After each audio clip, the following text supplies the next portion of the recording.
Good evening, ladies and gentlemen. Welcome to another episode of Live Chat with James, coming to you from the studios here in Vancouver, British Columbia.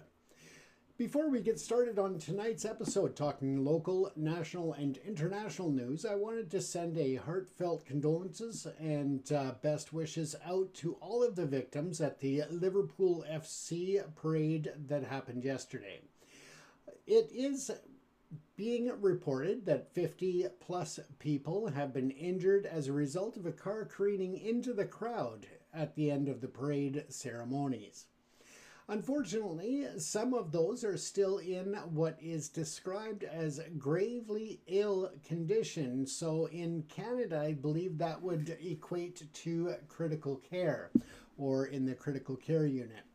This is a heartbreaking situation that is not being considered as a terrorist attack. Once again, this is not considered a terrorist attack.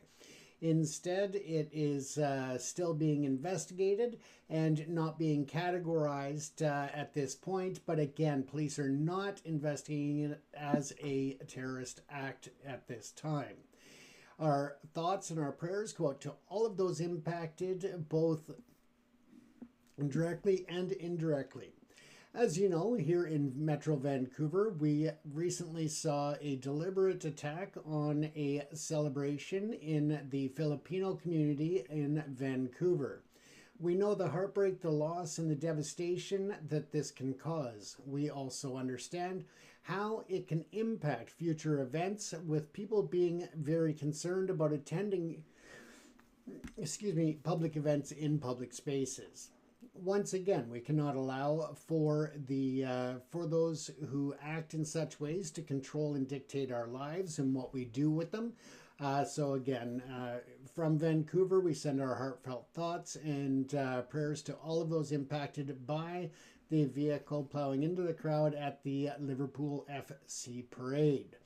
Again, it is still being investigated. There is a good chance that it could have just been an accident, and reports of the vehicle stopping and then starting to go again.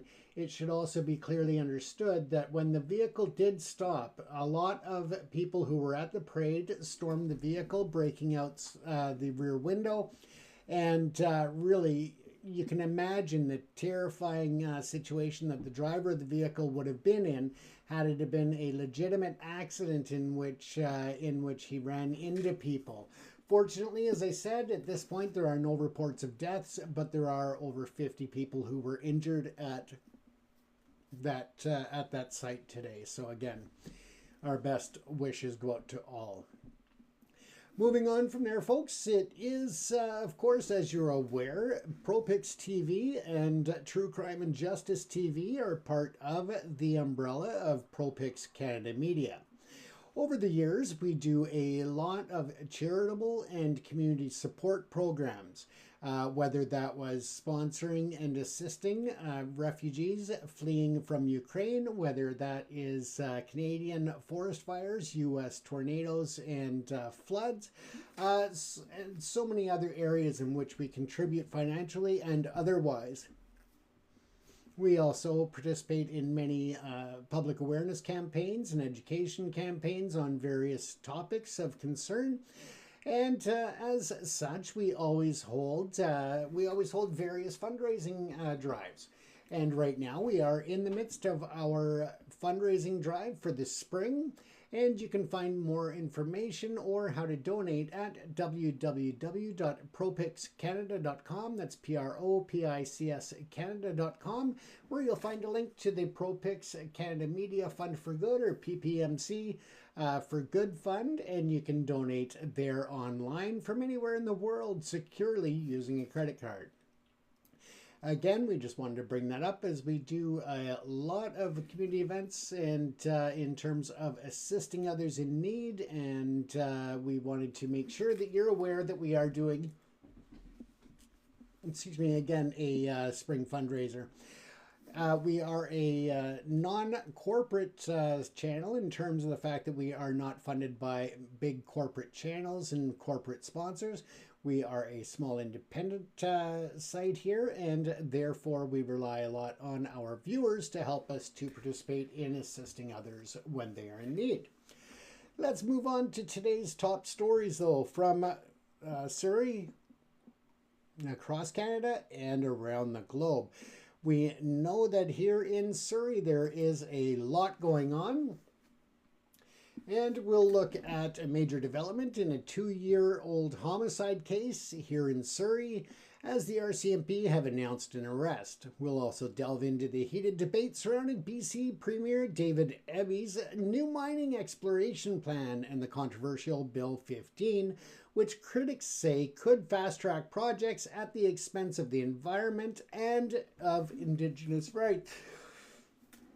Excuse me. Nationally, of course, we know that King Charles and Camilla have arrived in Canada. King Charles III, it is his first visit to Canada since taking the throne.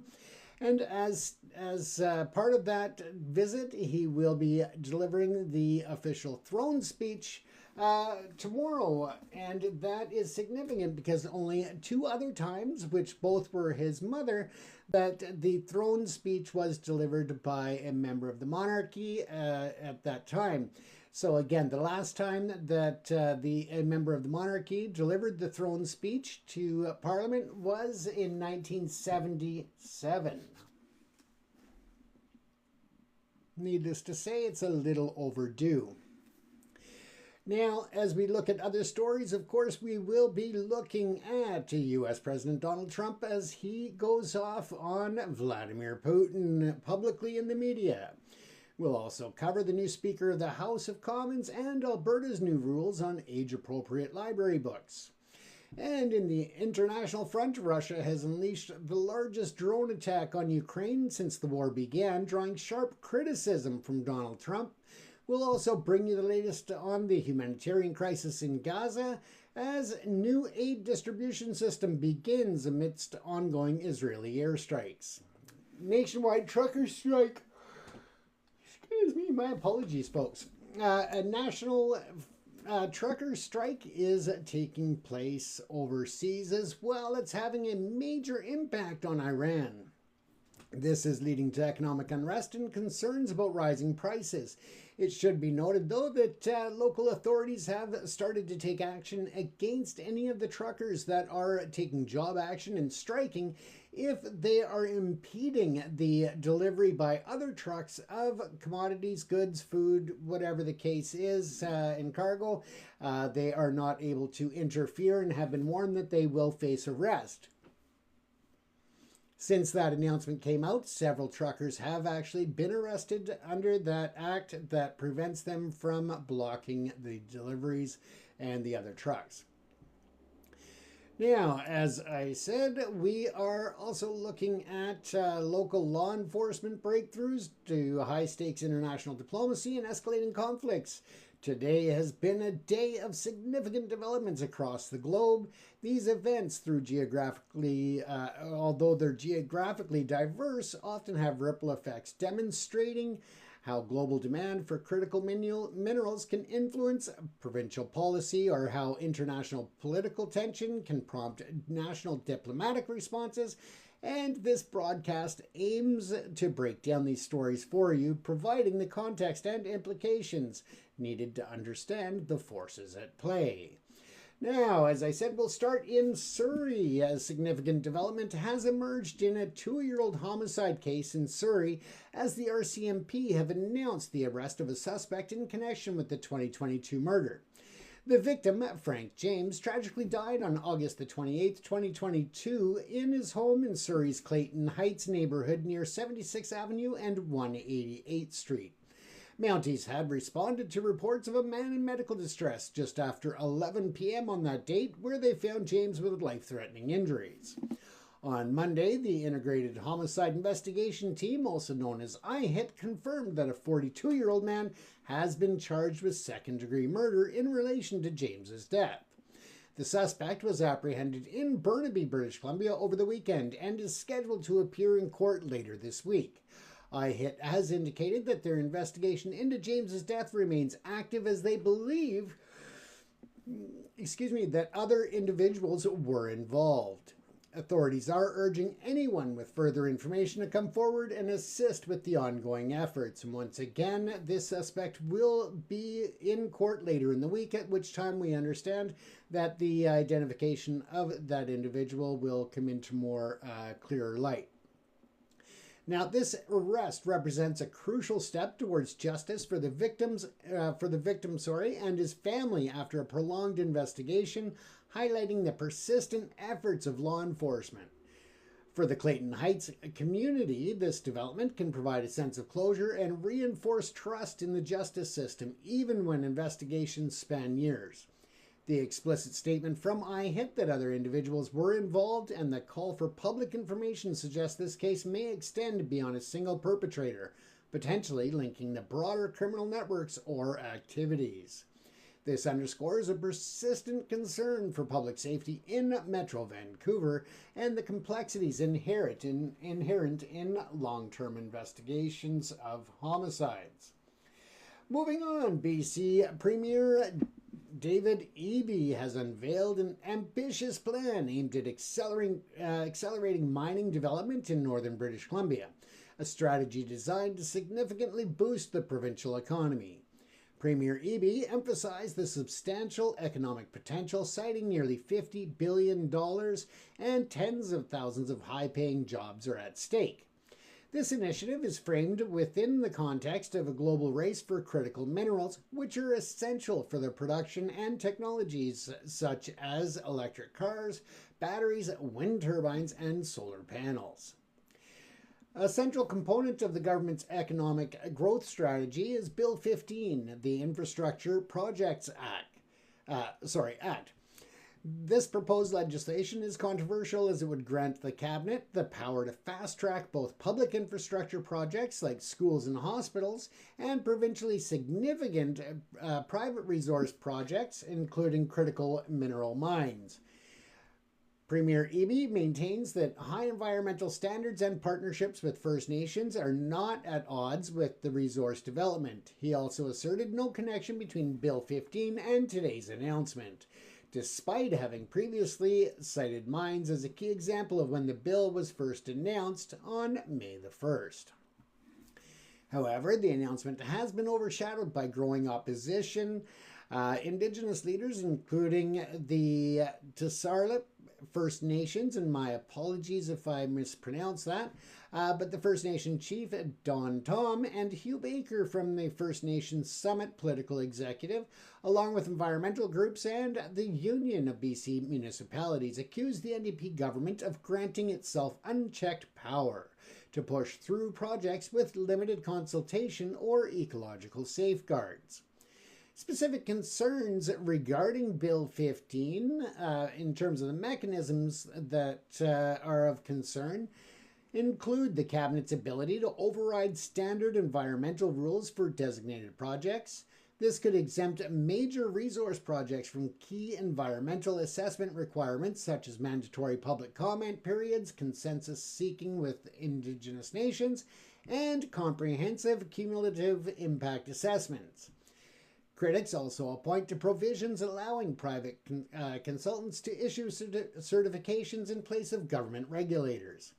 Environmental advocates warn of significant risks to wild salmon populations, clean water, and public safety, pointing to past incidents like the Mount Polley mine disaster as cautionary tale against neglecting proper safeguards.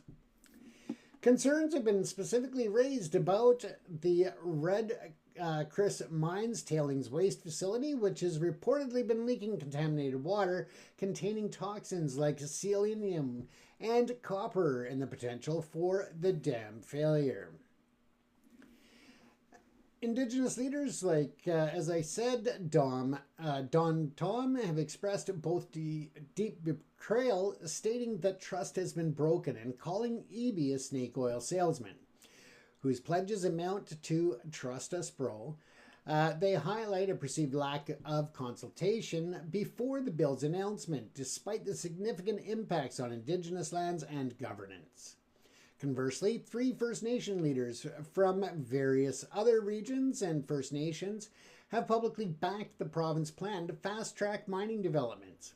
Beverly Slater, president of the Tahltan central government, endorsed the plan, referencing a 2023 cooperation deal with the Red Chris gold and copper mine in their territory.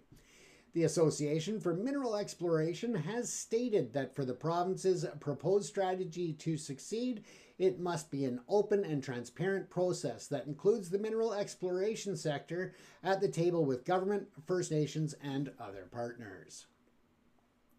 Welcome, merci beaucoup. Welcome, Selena, Max, TXS, PYMC, Kieran, and all the others. Welcome to the episode of Live Chat. As we get back to the story here, that this is a pivotal provincial policy story with profound economic and environmental and social implications for British Columbia, particularly for Indigenous communities and the province's natural resources. The intense controversy surrounding Bill 15 underscores a fundamental tension between economic development priorities and the environmental and Indigenous rights. Premier Eby's justification for accelerated mining is rooted in the global demand for critical minerals necessary for growing a green economy. However, the very mechanism to achieve this, Bill 15, is criticized for potentially undermining the environmental safeguards and Indigenous consultation. This presents a paradox, pursuing environmentally friendly end goals through means that critics argue are environmentally and socially detrimental. The division among First Nations, with some supporting the plan due to economic opportunities and existing agreements, and others vehemently opposing it due to concerns about unchecked power and broken trust, highlights the complex internal dynamics with Indigenous communities regarding resource development and self-determination. The historical precedent of the Mount Polley mine disaster serves as a stark reminder of the potential catastrophic consequences of inadequate oversight, directly linking past failures to current policy plans.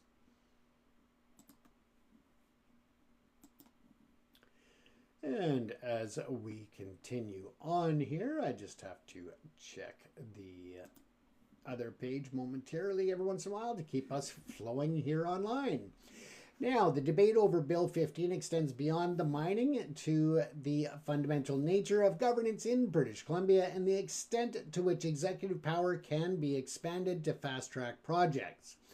Critics concerns that Bill 15 crucial details will be added via regulations and that future government could alter project qualifications without legislative approval. This suggests a deliberate legislative strategy to grant broad executive power. This approach could bypass traditional democratic scrutiny, public input, and, of course, parliamentary debate. The government's assertion that Bill 15 only impacts review and process provisions and is not environmentally, social, or health standards is a key distinction that opponents argue is misleading, and streamlining these processes can inherently weaken safeguards and lead to less thorough oversight. This creates a causal chain where procedural changes can lead to substantive negative outcomes. So again, that's with Bill 15, and we'll see how that plays out. We'll have to watch that as it moves forward. But again, we're starting to see a lot of discussion about the expediting of different policies and different projects. And this has a lot to do with it being the other way for so long, is that it took forever and, and a lot of cost and consultation to get any projects approved, if they got approved, and then of course once they move forward, whether they were going to be blocked by future governments. So again, there's a lot of problems that lie with the old system, but there's also a lot of concern with the new system. Where the center line remains, we don't know. We'll watch this with curiosity and commitment to reporting the truth of the news as it comes out. Now, the various areas of the province, of course, are facing different economic challenges, different legal challenges, whether it is in the administrative costs or in law enforcement and other issues. Now, former BC Premier Mike Harcourt has put forward a bold proposal suggesting radical restructuring of Metro Vancouver by merging its current 22 plus municipalities into a more streamlined 6 to 8 municipalities. Harcourt, who served as BC Premier from 1991 to 1996, and prior to that he was the mayor of the city of Vancouver from 1980 to 1986, but he believes his extensive experience provides unique insight into the regional government's ongoing challenges. As he offers his rationale, and that stems from the Lower Mainland's population nearing 3 million, necessitating a fundamental rethinking of regional management. He specifically highlighted the need for a unified regional police force and also raised concerns about some of the mayor's salaries, which he noted are earning more than the Prime Minister of Canada. And of course, Premier Harcourt envisions geographically driven amalgamations, offering examples such as the City and District of North Vancouver, West Vancouver, Bowen Island, and Lions Bay forming one municipality, while Coquitlam, Port Moody, and Anmore merging. In addition, looking at Surrey and White Rock recombining as they were combined at one time. And the two Langleys, both the city of Langley and the township of Langley, becoming a single entity. Under this re-envisioned structure, these 6 to 8 mayors would represent their new larger municipalities on a regional council alongside representatives directly elected by the voters. Now, the provincial government's response, delivered by Municipal Affairs and Housing Minister Ravi Kolan, described Harcourt's proposal as a lofty idea. However, Kolan emphasized that any amalgamation discussions would have to be led by local governments, citing the example of Victoria and Saanich, where a citizens' assembly recommended a merger that will be put to voters. Kolan stated that this local-led approach is the best course of action to go forward. Now, the article also notes that gaining buy-in from affected municipalities might be challenging, as historical attempts at amalgamations in areas like North Vancouver and others throughout the Lower Mainland have met a lot of challenge and were never able to move forward. So again, there's a lot of hurdles and a lot of challenges that are significant, and also the political challenges that it faces. There are benefits to amalgamating many of the municipalities, especially when it comes to getting rid of redundancies that are taking place. But again, that is something that is a long-term plan, that nothing would be happening in the near future on that. Alexander, welcome. Sissy, welcome. User 4755, yada, yada, yada, welcome. Cruiser, welcome to the live chat program. By all means, feel free to throw your comments in the comment section. In other local news, though, a fatal stabbing of a teenager in Abbotsford, in an Abbotsford park, has led to the arrest of 2 others. This is a developing story, and we'll bring you more as we see the updates. Vancouver police are searching for a 20-year-old student reported missing after a bus trip from UBC, and the local Filipino community in Vancouver is still trying to make sense of the senseless Lapu-Lapu Day car ramming attack, exactly 1 month after the incident.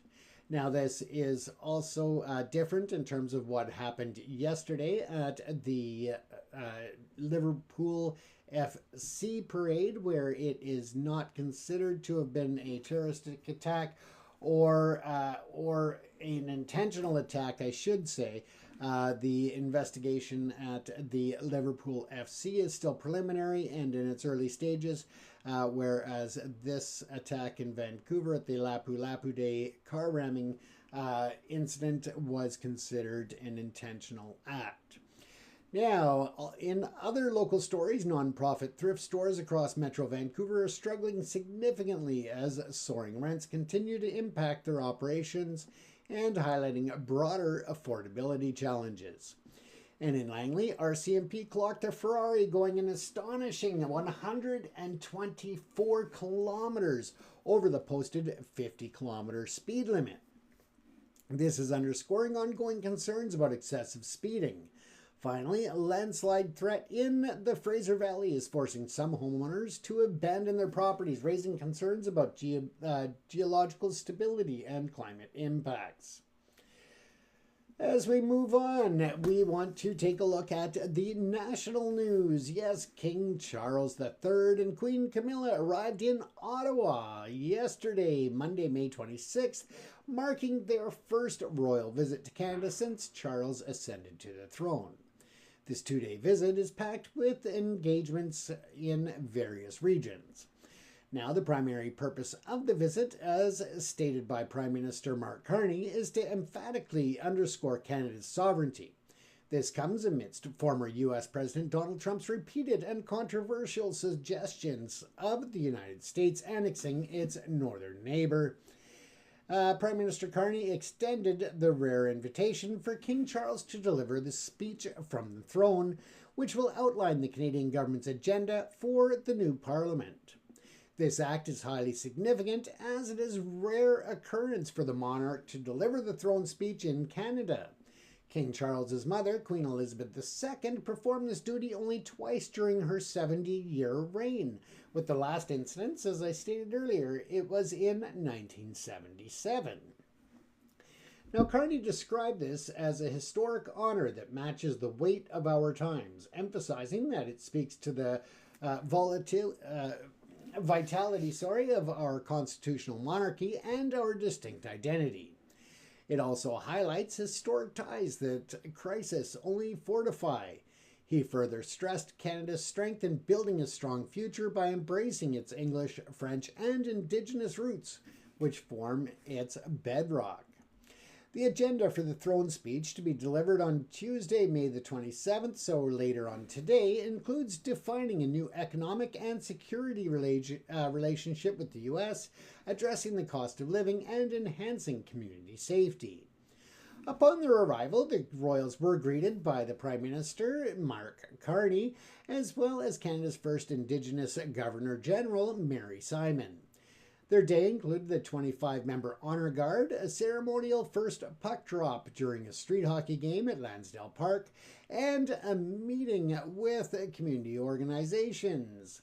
Public relations included sentiments from spectators like Norman MacDonald, public reaction included sentiments from spectators like Norman MacDonald, who expressed pride that the King came to Ottawa to deliver a message on behalf of Canadians, asserting that Canada is not, obviously, for sale, and it is not going to be bullied. Interestingly, current U.S. President Donald Trump was also in the news, criticizing Russian President Vladimir Putin as absolutely crazy. After Russia's aerial assault on Ukraine this past weekend, that was Donald Trump's take on it. The new U.S. ambassador to Canada, Pete Hoekstra, downplayed the significance of the visit in this context, stating that sending a message to the U.S. isn't necessary and Canadians should move on from the 51st state talk. Queen Camilla also participated in a swearing-in ceremony to become a Canadian Privy Councillor. This is a lifetime appointment, allowing her to advise King Charles on Canadian matters. The visit is highly symbolic, directly tied to Canada's national identity, and is complex with the relationship with its powerful southern neighbour. It highlights the unique and evolving role of the constitutional monarchy in Canada, the political landscape, particularly in times of perceived external pressure. King Charles's visit, particularly the rare act of delivering the speech from the throne, is a deliberate and calculated act of symbolic diplomacy orchestrated by Prime Minister Carney. It serves as a soft power play, a non-confrontational yet firm assertion of Canada's sovereignty in response to President Trump's annexation threats. The public's positive reaction, as exemplified by Norman MacDonald's quote, confirms that the message resonates with a segment of the Canadian population. The U.S. ambassador's dismissal of the visit's symbolic message suggests either an underestimation of the Canadian national sentiment or a deliberate attempt to downplay the diplomatic tension that prompted the visit. This highlights a subtle but significant diplomatic chess match.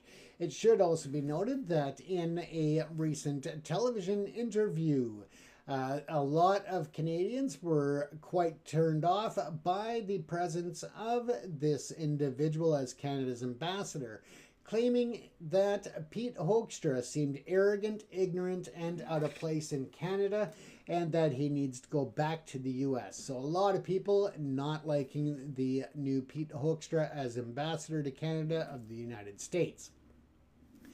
Now, this is looking at different reports that indicate Canadians are largely indifferent to the monarchy, and that was Prime Minister Carney eager to show the difference between Canada and the United States. And this again suggesting that the monarchy is being strategically leveraged as a tool for national identity and sovereignty rather than purely out of deep public affection for traditional difference.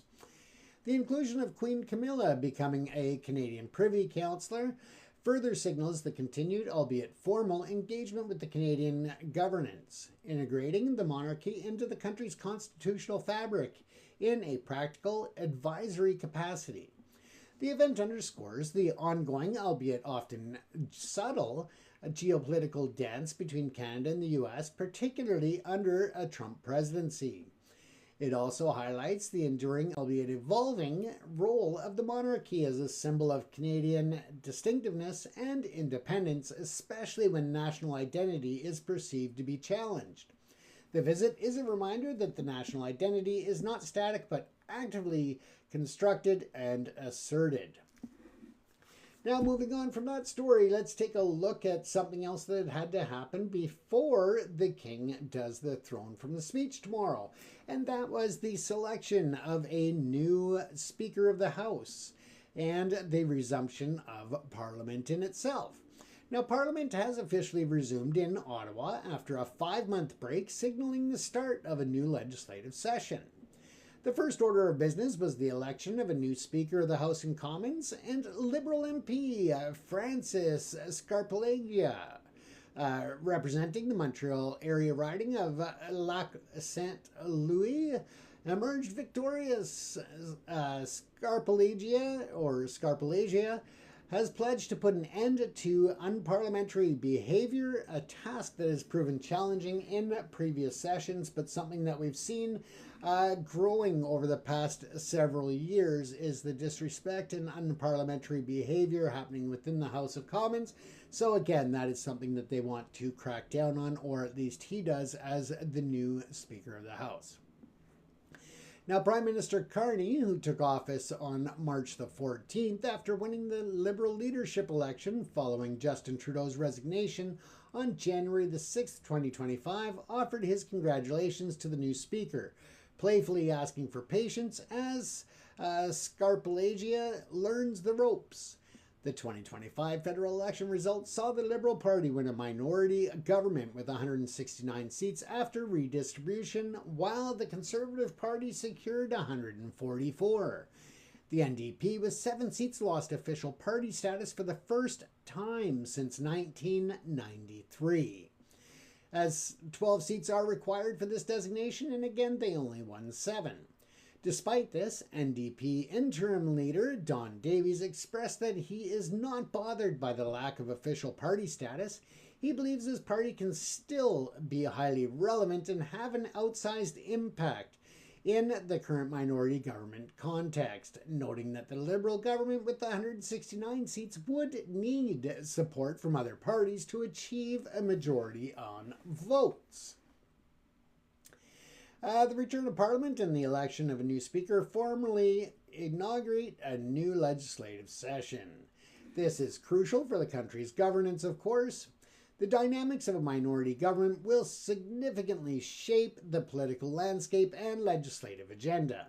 The 2025 federal election results yielded a Liberal minority government. This specific seat distribution creates a direct causal relationship. The Liberal government will need the support of other parties to pass legislation. The NDP, despite losing official party status, explicitly recognized its balance of power. This is a classic dynamic of minority parliaments where smaller parties gain disproportionate influence as their votes become critical for government survival and legislative success. It was also how the previous NDP leadership under Jagmeet Singh was able to work on things such as the National Dental Program, among others. So again, it just shows how that can be leveraged to bring in certain policies and programs that may have otherwise been out of reach. Now, as we move on, there is a new policy that's coming in to Alberta when it comes to the kindergarten to grade 12 library books. They are looking at new restrictions. Now, Alberta is set to implement new rules this fall to ensure that only age-appropriate books are available in kindergarten to grade 12 school libraries across the province. This policy shift was spurred by the discovery of 4 graphic coming-of-age novels, primarily depicting sexual LGBTQ+ content, found in circulation in public schools in Edmonton and Calgary alike. Now, Education Minister of Alberta, Mr. Nicolaides, detailed concerns, stating that these materials contain nudity, graphic, explicit depictions of sexual acts, and images including oral sex. He also raised issues about depictions of molestation, self-harm, drug and alcohol use, and derogatory language. The novels in question are Genderqueer, Fun Home, Blankets, and Flamer, all by American authors. The government plans to develop new standards for school officials to determine the appropriateness of library materials. These rules will apply to public, separate francophone and charter and independent schools, but notably not to municipal public libraries. An online survey has been launched to gather public input, closing on June the 6th, which includes questions on how sexually explicit books should be handled and whether parental consent should be required for certain materials. Big changes, obviously, in Alberta. Now, Minister Nicolaides clarified that the government's concerns are limited to graphic images and depictions of sexual activity, stating that themes and depiction of graphic violence are probably not an issue. He also asserted that he doesn't believe that the new standards would specifically prohibit LGBTQ+ content, using the example that if a book on astrophysics contained graphic sexual content, he would have the exact same concerns. He stressed that the government is not embarking on a widespread book ban and lacks the authority to do such. However, school trustees from Edmonton and Calgary public school divisions expressed surprise by the announcement, stating that their divisions follow established, rigorous processes for ensuring age-appropriate resources. While they have pulled the 4 graphic novels for review, they noted that the lack of communication from the government undermines their working relationship with the Education Ministry. The Alberta Teachers Association, meanwhile, the president, Jason Schilling, agreed that library materials need to be age-appropriate, but voiced concerns that the government plan might specifically target LGBTQ+ books. The opposition NDP education critic Amanda Chapman also stated that decisions about library materials should not be made by government. This is a significant policy shift in Alberta, reflecting broader societal debates about parental rights, education, and censorship, particularly concerning the representation of LGBTQ+ themes in schools. It highlights ongoing tensions between provincial government's oversight and local school board autonomy. The Alberta government's new policy on age-appropriate library books, specifically triggered by graphic LGBTQ+ content, is a clear manifestation of a broader culture war entering the education system. The minister's nuanced language attempting to separate graphic sexual content from LGBTQ+ specific content is a rhetorical strategy to frame the policy as content neutral while addressing specific parental concerns that often arise around the LGBTQ+ themes. The surprise and lack of communication from school trustees indicate a top-down imposition of policy rather than a collaborative approach with educational professionals, which can lead to friction and undermine established rigorous processes for library resource selection. The policy mirrors similar censorship movements observed in the US, suggesting a transborder ideological influence on Canadian provincial policy. This move could increase the self-censorship in school libraries, potentially limiting students' access to diverse perspectives and materials, particularly those relating to LGBTQ+ experiences. It further polarizes the debate around education, parental rights, and curriculum control in Alberta, potentially setting a precedent for similar policies in other provinces. The lack of consultation with school divisions also may strain relationships and hinder effective implementation. So there we go, folks. That is what's happening in Alberta with that new policy. Now let's take a quick peek at some other national briefs. Rounding our national coverage, a tragic multi-vehicle crash near London, Ontario resulted in the death of 4 teenagers and 1 man.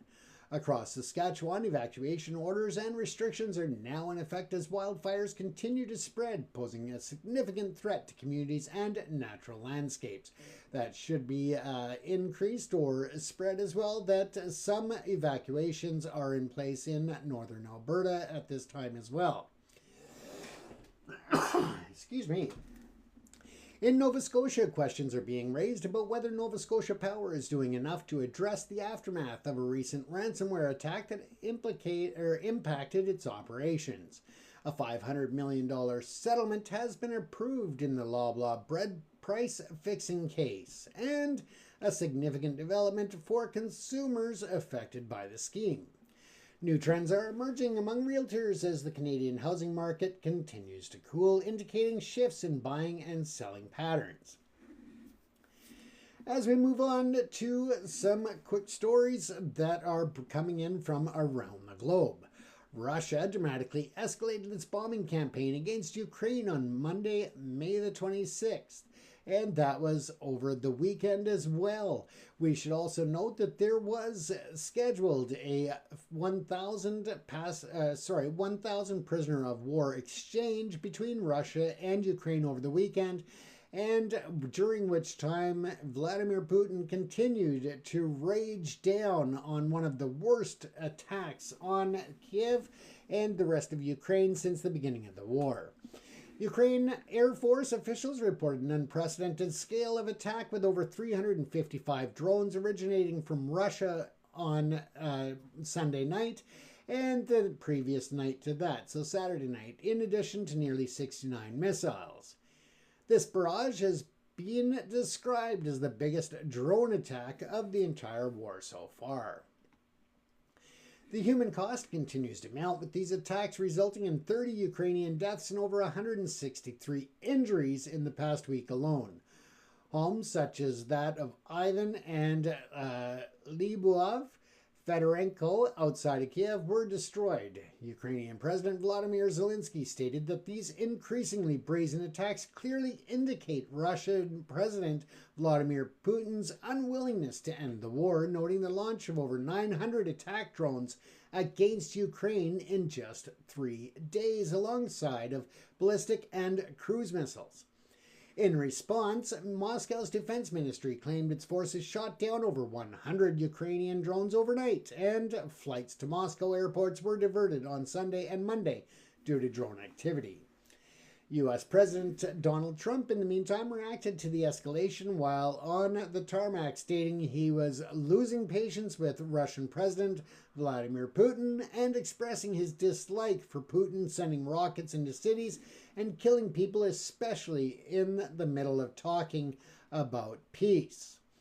Later on social media, Trump posted that Putin has gone absolutely crazy. However, Trump also had harsh words for Ukrainian President Zelensky, writing that everything out of his mouth causes problems. I don't like it, and it had better stop. Now, Trump also claimed, I will prevent World War III. A Kremlin spokesman, Dmitry Peskov, characterized Trump's words as an emotional reaction and maintained that Russia was retaliating against Ukrainian strikes. This is a critical and alarming development in the ongoing Russia-Ukraine conflict, signifying a major escalation of hostilities and highlighting the devastating human cost. President Trump's contradictory and unpredictable comments add a layer of complexity and uncertainty to the international diplomatic efforts to resolve the conflict. The sheer volume and intensity of the Russian drone and missile attacks indicate a clear and dangerous escalation of the conflict, directly causing increased casualties and destruction. Zelensky's statements that these attacks confirm Putin's unwillingness to end the war establishes a direct causal link between military aggression and a diplomatic stalemate. Now, President Donald Trump's contradictory rhetoric, criticizing Putin while simultaneously having harsh words for Zelensky and dodging questions about U.S. military assistance or sanctions, highlights a fragmented and unpredictable approach to international leadership and mediation. His claim to prevent World War III, which simultaneously undermining Ukraine's leaders, suggested transactional and potentially destabilizing foreign policy. The conflict is intensifying, with severe humanitarian consequences and no clear path to de-escalation. The lack of a unified and consistent international front, particularly from global key players like the U.S., complicates any diplomatic efforts towards peace and may inadvertently embolden further aggression by Putin and Russia. This situation underscores the fragility of international stability in the face of unpredictable leadership.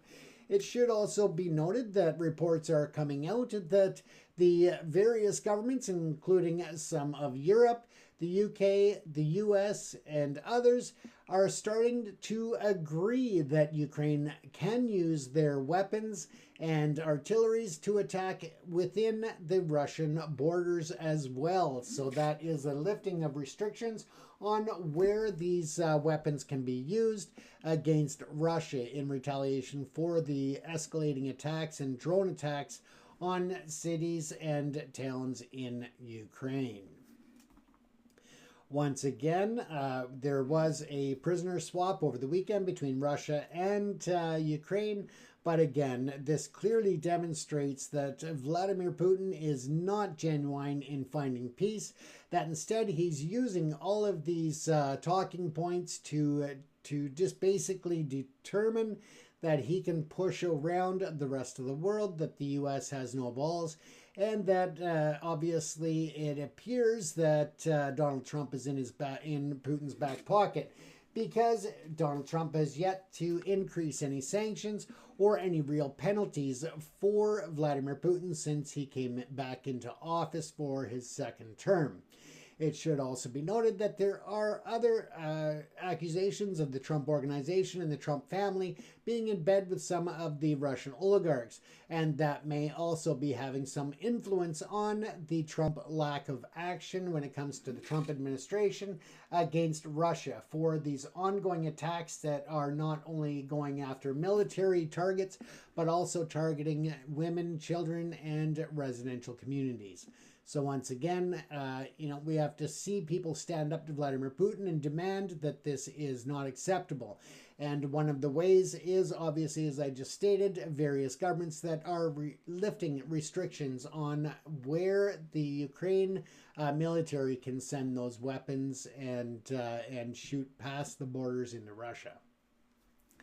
Now, let's take a look at Gaza and the Israeli airstrikes now. New aid system in Gaza has commenced operations with the U.S.-backed Gaza Humanitarian Foundation, or GHF, beginning to deliver food to Palestinians at distribution sites as of yesterday. This initiative comes amidst a dire humanitarian situation and growing hunger in Gaza following Israel's nearly 3-month blockade of the territory. Israel began allowing a trickle of humanitarian aid last week, reportedly after significant pressure from its allies. The Israeli military reported that 170 trucks carrying food, medicine, and medical supplies crossed into Gaza via the Kerem Shalom crossing on Monday. However, UN agencies emphasize that this is far from sufficient, pointing out that around 600 trucks per day entered during the recent ceasefire to meet basic needs. The GHF aims to reach over 1 million Palestinians, roughly half of Gaza's population, by the end of the week. The new aid system is not without controversy. Hamas has issued a warning to Palestinians against cooperating with the GHF, claiming it was part of Israel's plans to facilitate the transfer of Gaza's population to other countries, an assertion for which no evidence was provided. UN agencies and other aid groups have also refused to collaborate with the GHF, citing concerns that the foundation would not adequately address Gaza's immense needs and would grant Israel undue control over aid distribution and could lead to mass displacements by compelling Palestinians to move to specific hubs. The GHF's executive director, Jake Wood, resigned due to concerns that the foundation would not be permitted to operate independently. Despite the aid efforts, Israeli airstrikes continued to impact the region yesterday. One strike hit a school that was being used as a shelter in the Daraj neighborhood of Gaza City, killing at least 36 people, including a father and his 5 children. Local health officials reported that the school was hit 3 times while people slept, setting their belongings ablaze. The Israeli military stated that it targeted militants operating from within the school, describing it as a militant command and control center used by Hamas, and Islamic Jihad. Israel attributes civilian deaths to Hamas's practice of operating in residential areas. A separate strike on a home in Jabalia in northern Gaza killed 16 members of the same family, including 5 women and 2 children. According to the Gaza Health Ministry, Israel's retaliatory offensive has killed approximately 54,000 Palestinians since October the 7th, 2023, though the ministry does not distinguish between civilians and combatants in its count. This is a deeply complex and tragic humanitarian crisis unfolding amidst ongoing military action. The introduction of a new aid system, while desperately needed, is fraught with political implications and distrust, exacerbating the already dire situation for civilians and creating significant international tension.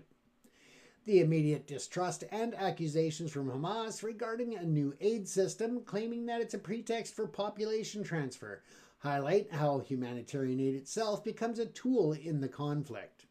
The resignation of the GHF director over concerns about independence and the refusal of UN agencies to cooperate lend significant credibility to concerns about the aid's true purpose or control, suggesting that aid is not purely humanitarian, but subject to political manipulation and information warfare.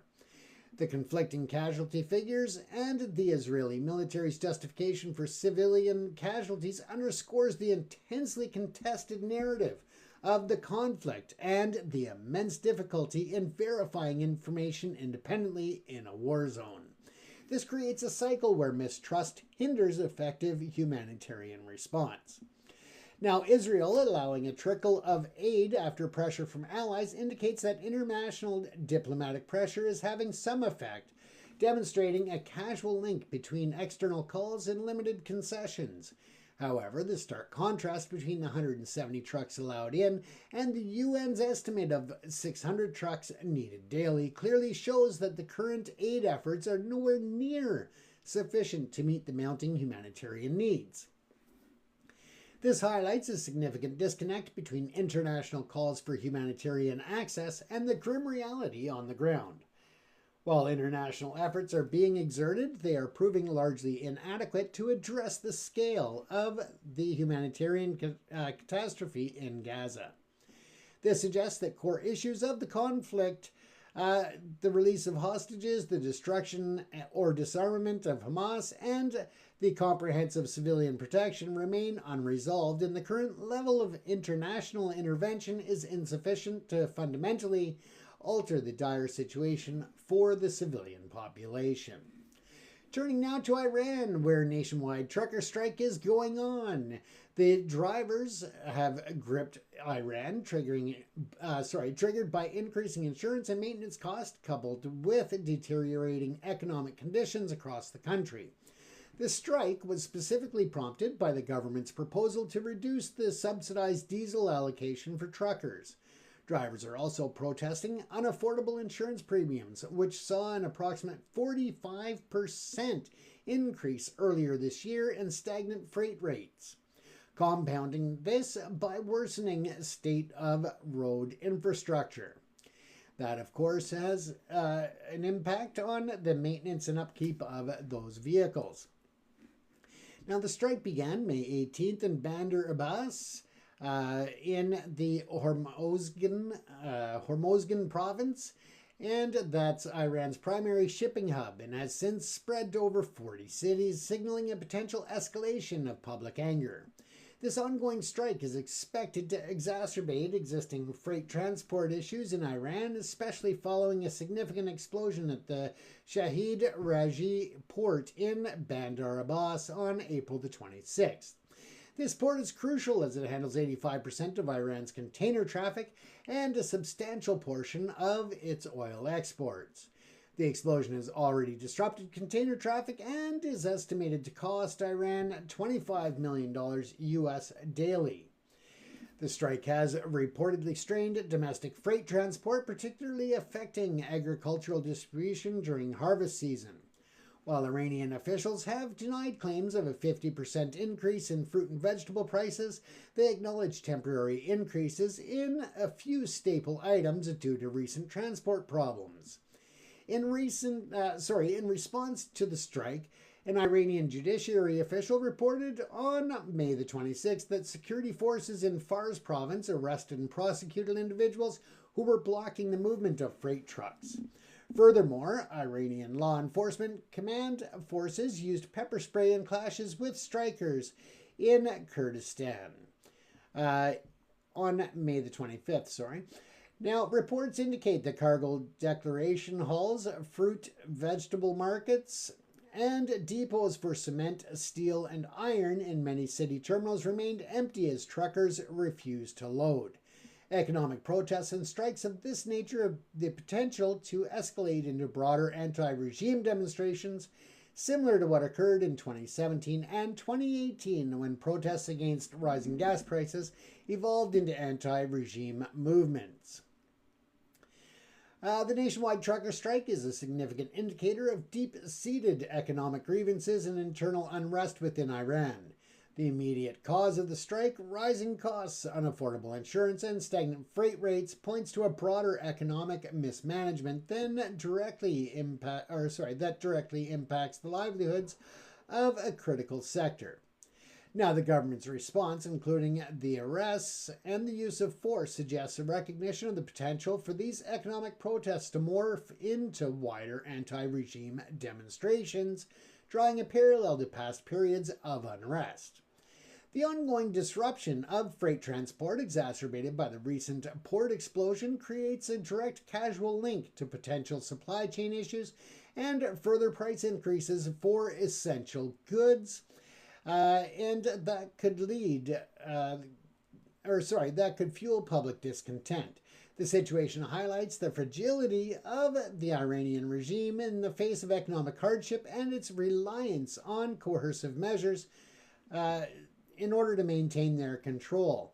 The strike is not merely an industrial dispute, it is a symptom of a systemic economy challenged by various sources and inputs that could destabilize the entire country. Now, as those are today's top stories, ladies and gentlemen, once again, this is James Guzno coming to you from the ProPix TV studios in Vancouver, British Columbia. We thank you for being a part of today's show. Remind you that you can leave comments in the comment section, and we may include those in future episodes. And you may also request topics, story topic ideas that you would like us to report on. Once again, we are doing our spring fundraising program right now, or event, where you can go to propixcanada.com, P-R-O-P-I-C-S Canada.com, and make an online donation to the ProPix Canada Media Fund for Good. That helps internationally for various different projects and for those in need. Once again, this is James Cousineau from ProPix TV in Vancouver, British Columbia, wishing you a wonderful day, and we hope to see you again tonight for the next episode of Live Chat with James.